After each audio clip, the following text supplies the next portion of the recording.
gabi, Luzon, Visayas, Mindanao.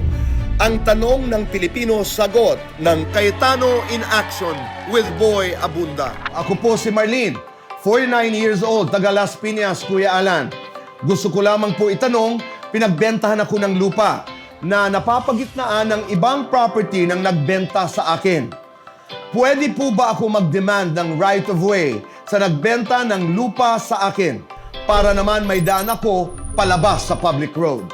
Kuya Alan? So, depende ang sagot. In all cases kasi, pwede ka magkaroon ng right of way. Kung ang property binili mo, ang pinaligiran to ng lupa na iba may-ari. Ang may-ari, hindi yung nagbenta sa'yo ng lupa mo ngayon, then pwede kang humingi ng right of way, pero magbabayad ka. Pero kung ang nagbenta sa'yo, siya din may-ari ng lupa kung saan napapaligiran yung lupa mo, hindi mo kailangan magbayad ng right of way. In all cases, ang pipiliin na daan dyan, yung daan po na list na nakakaperwisyo dun sa katabi mong lupa. So, meron bang remedyo? May paraan ba? Yes. Pero yun nga, mas maganda kung bago binili, nagkaroon na ng linawan na kasi nga, yung delay at saka yung usapan, magkano, saan dadaan, medyo mabusisi yan. Maraming salamat po. Ang usapan lang namin, yung sa bahay lang. Nagpatayo pa ng bahay yung anak niya eh. Wala kaming usapan na ganyan. Lahat ng sinasabi nila, Halos lahat, kasinungalingan. kasinungalingan. Lahat po yun ay may co-signal ni Ate Elsie. Sinungaling talaga.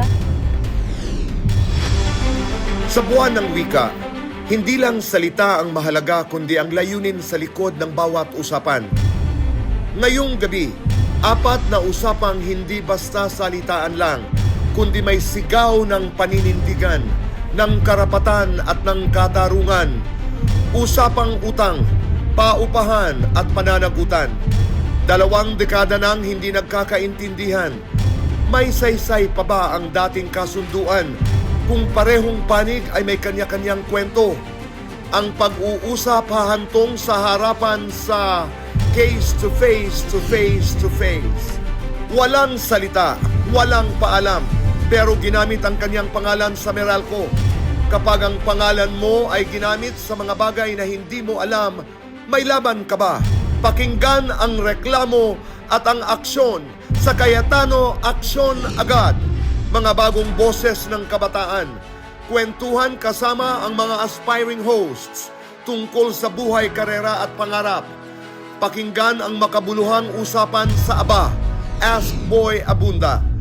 Ang lengguwahe niya ay pagpapakita ng malasakit. Nangungusap siya hindi sa salita, kundi sa gawa para magbigay ng pag-asa sa mga batang may karamdaman. Kilalanin si Beth Reyes sa Salamat. Ang bawat salita may bigat. Ang bawat usapan may saysay kung ang hangarin ay katarungan at kabutihan. At ang mga kwentong ito, binibigyang tinig. Dito lang sa Cayetano in Action with Boy Abunda.